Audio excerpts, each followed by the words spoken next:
Hi friends, welcome back to Inside Ambition, and thank you for tuning in to this week's episode of the Main Report, the weekly news rewind so that you don't get left behind.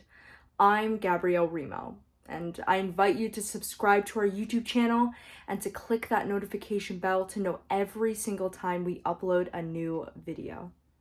Now, today I'm going to talk about the rise in anti-Asian hate crimes. I'm an Asian American, as well as an immigrant from the Philippines. I grew up in the United States and have different experiences than those who are born and raised here and those who came here later in life. And in no way am I here to generalize my experiences. However, I find it incredibly important to speak out against the abuse that my community is facing. This is a serious topic that's deeply important to me, so let's get into it. If you've been paying attention, you may have seen a rise in hate crimes against Asian Americans. We've seen this for a minute now, ever since the spread of the coronavirus. Racist attackers have targeted Asian Americans, and more often than not, they are attacking the vulnerable and the elderly. Just a few examples. In San Francisco, an elderly Thai man, Vicha Ratanapakdi, was shoved to the pavement, which led to his death. In two separate attacks, two elderly Asian women were assaulted in the New York subway this past week. A Filipino man named Noel Quintana in New York was slashed in the face with a box cutter. His injuries required 100 stitches. And here in Philly last year, we saw an Asian American pregnant mother, Jing Chen, and her 12-year-old daughter were attacked near 13th and Walnut as a woman screamed slurs at her. And she requested not to show her face in interviews in fear of retaliation. These attacks aren't just coincidental. To put into some perspective, the organization Stop Asian American Pacific Islander Hate was launched in response to Asian abuse and received over 2,800 first-hand reports of physical attacks and abuse against Asian Americans during the 2020 pandemic. And this accounted for 47 U.S. states and the District of Columbia. The NYPD reported that hate crimes motivated by anti-Asian sentiment skyrocketed 1,900% in New York City in 2020. Last year was filled with xenophobic rhetoric and racist attacks amidst a global pandemic, a pandemic, mind you, the Asian community did not cause. And some attribute the countrywide rise to xenophobic rhetoric to former President Trump, who often referred to the coronavirus as the China virus, blaming the country's people for the pandemic. Many even say it gave racists permission to act on their prejudice. Regardless, activists have pointed out that racial violence against Asian Americans often goes overlooked because of persistent stereotypes about the community. And in full transparency, there's a common belief that Asian Americans are the model minority.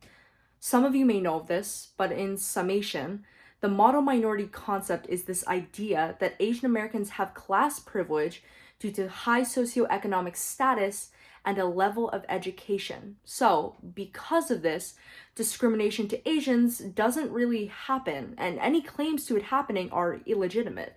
This idea, constructed during the civil rights era to stymie racial justice movements, suggests that Asians are more successful than other minorities due to hard work, education, and law-abiding nature, which is alarming from so many different angles. Most of the time, this theory is weaponized against other minority groups. Some will say that the idea of Black failure and Asian success cannot be explained by racism and inequities, and that they are one and the same, therefore invalidating racism, which, by doing so, avoids any responsibility for the damage racism causes in Black communities. So this idea of Asians as the model minority is filled with generalizations about people with diverse backgrounds and experiences and perpetuates that Asians are monolithic, which they are not. All the model minority theory does is incite anti-minority rhetoric and fuel inequality. Overall, Asians as the model minority suggests upward mobility, birthing that myth that Asian Americans don't experience struggle or racial discrimination, which makes it harder for people to believe that Asian Americans are under attack in a time like this. However, many Asian Americans with platforms recognize this and are speaking out and addressing misinformation. Jeremy Lin, former NBA guard who is trying to break back into the league, posted on Facebook to address Asian American racism, giving personal examples of racism that he has faced, including being called coronavirus on the court. He stated in his message, "We are tired of being told that we don't experience racism. We are tired of being told to keep our heads down and not make trouble. We are tired of being invisible." Alongside Lin was Japanese tennis star Naomi Osaka, who talked about the lack of coverage.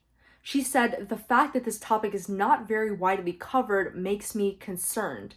I only found videos and information because I was scrolling through my IG feed, and by some algorithm, it appeared." Actor John Cho spoke out last year in a powerful essay about Asian American discrimination amidst the pandemic. He stated, "One moment we are Americans. The next we are all foreigners who brought the virus here.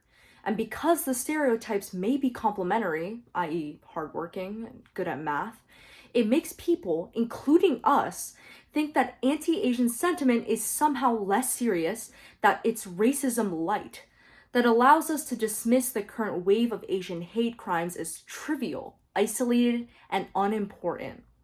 Finally, actress Olivia Munn has also used her platform to amplify the stories of victims and speak out against the abuse. She stated, "To simply exist as a minority in this country is seen as a protest to some. We need help amplifying the outrage. We need help to feel safe in our country. We need help to be safe in our country." But that's them. What can you do to help Asian Americans during this time? First, I encourage you to educate yourself on Asian American history, culture, and apply what you learn to what you're seeing on the news. Second, I encourage you to amplify the Asian American voices that are speaking out. Regardless of the size of your platform, you have one for every single person who follows you, likes your posts, or watches your story. Use it to amplify the voices of Asian activists, artists, and authors. Third, you can also volunteer or donate to organizations like Apex for Youth and Oakland, California Chinatown Coalition's Volunteer Foot Patrol, or really any local groups in or around Philly that you find. Anything helps. Fourth, speak up against violence yourself. Use your influence to help the Asian American community. And friends, as an Asian American and an immigrant to this country, it is deeply heartbreaking and upsetting for me to see this happen to my community. The invalidation of the violence posed against Asian Americans and the invalidation of Asian American experiences, I just can't stand for it. I encourage you to speak out against issues like these and all issues facing minority communities, not limited to one group or time, but always. Do the right thing, dragons. Thanks for tuning in to this week's episode of The Main Report. Remember to show kindness and empathy to others this week and pay attention to the world around you. I'll see you next Friday.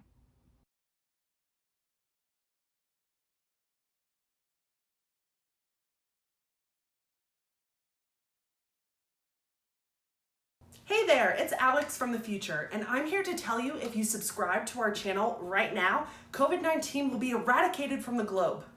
Don't believe me? Go ahead, subscribe, you'll see.